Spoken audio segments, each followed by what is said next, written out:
संदीप ने अपनी माँ के कहने पर गांव में शादी कर ली थी। लड़की का नाम था सुनीता। माँ का कहना था एकदम मॉडर्न बहू नहीं होनी चाहिए, लेकिन उन्हें नहीं पता था कि गांव से आने वाली बहू सुंदर सुशील तो होगी और उसको गांव से बाहर भी निकाल लाएंगे, लेकिन उसके अंदर का गांव कैसे बाहर निकलेगा।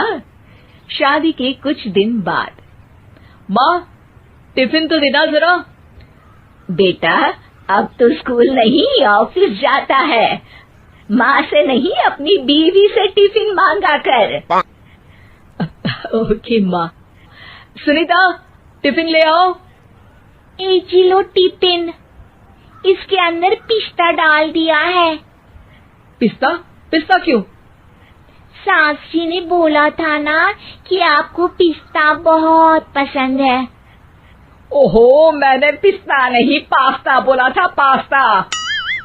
पास्ता? कहीं होता है पास्ता? अरे बेटी तू रहने दे, मैं बना दूंगी।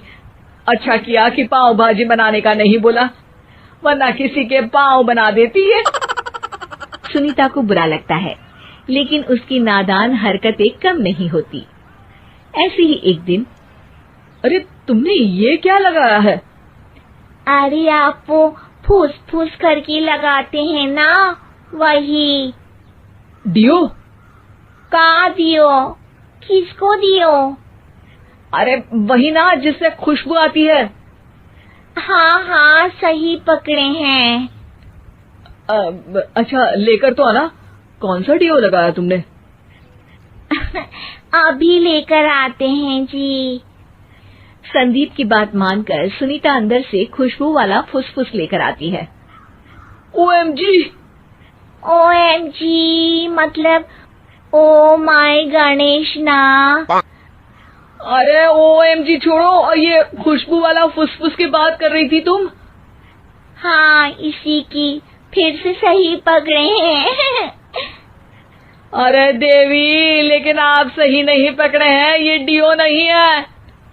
डियो नहीं है तो क्या लियो है? अरे ये रूम फ्रेशनर है, जिसको कमरे में छिड़कते हैं, खुद पर नहीं। कोई बात नहीं, माँ कहती थी आत्मा किराएदार है, शरीर एक किराए का कर्म। हम शरीर पे ये डाल लिए तो क्या फर्क पड़ जाएगा। अरे बहू, ओ बहू, मेरे लिए फल तो ले आ, फिर मैं बाजार जाऊंगी। सुनीता अपनी सास के लिए फल लेकर आती है। अरे बेटा, पपीता, तरबूज और सेब फल ऐसे कैसे खा लूं? काट कर तो ले आ। माँ जी, मेरे गांव में तो खेत से उठा के सीधा खा लेते हैं। अरे ये तेरा गांव नहीं है ना। अरे संदीप, तू ही कुछ समझा देना इसको बेटा। मैं कैसे समझाऊं माँ, ये तो माइक्रोवेव को भी भट्टी बोलती है। कल मैंने बोला हाय कैसी हो, तो बोलती है किसी को हाय नहीं लगानी चाहिए। अरे सुनीता, तेरा क्या होगा? अभी तो कैसे बताऊं माँ जी, अभी हम कुछ करेंगे फिर पता चलेगा क्या होगा, लड़का या लड़की। हे भगवान, कहाँ से आ गई है? रामपुर से जी, आप ही तो लेकर आए थे मुझे। अरे मुझे माफ कर दो। पहले कोई गलती तो करिए जी, आपकी तो सारी गलती माफ कर देंगे हम। हाँ अरे बहू, मेरी बात सुन। फल यानी कि फ्रूट जब भी लाए ना तो काट कर लाना, ठीक है? जी ठीक है माँ जी, फल यानी फ्रूट यानी काट के लाऊंगी।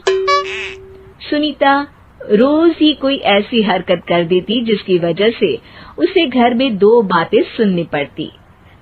एक दिन, माँ मेरे बॉस घर पर आने वाले हैं शाम को, उनका बर्थडे है, फैमिली साथ नहीं रहती उनके, तो यही पार्टी कर लेंगे। उनको अच्छा लगा तो शायद मेरा प्रमोशन भी हो जाएगा।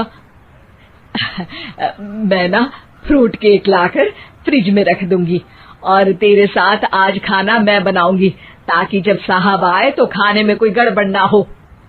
शाम को जब सारी तैयारियां हो जाती है, संदीप के साथ बड़े साहब भी घर आते हैं। फ्रूट केक तो ले आना बहू, फिर खाना खाएंगे। अरे इस सब की क्या जरूरत थी, आपने बुलाया वही काफी है। सर, आपका परिवार शहर में नहीं है तो हम ही आपके परिवार जैसे हैं सर। इतने में ही सुनीता फ्रूट केक लेकर आती है और बड़े साहब की टेबल पर रख देती है, और जैसे ही केक के ऊपर का बॉक्स हटाती है, ओह, ये क्या है? केक तो कटा हुआ है। मैं तो ऐसा नहीं लाई थी। आप मुझे शाबाशी दे सकती है माँ जी, मैंने ही केक काट दिया। आपने कहा था ना, फल यानी फ्रूट यानी हमेशा काट के लाना, तो फ्रूट केक भी तो फ्रूट ही है ना, तो मैंने पहले ही काट लिया। हूँ ना मैं समझदार। अरे बहू, ये क्या किया? केक हमेशा वही काटता है जिसका जन्मदिन होता है। तुझे एक बात भी समझ नहीं आती, एक नंबर की बेवकूफ है। पूरा माहौल बिगड़ चुका था। संदीप को लगने लगा था कि साहब उसे प्रमोशन तो दूर की बात है, कहीं डिमोशन ना दे दे, लेकिन साहब बीच में ही बोल पड़ते हैं।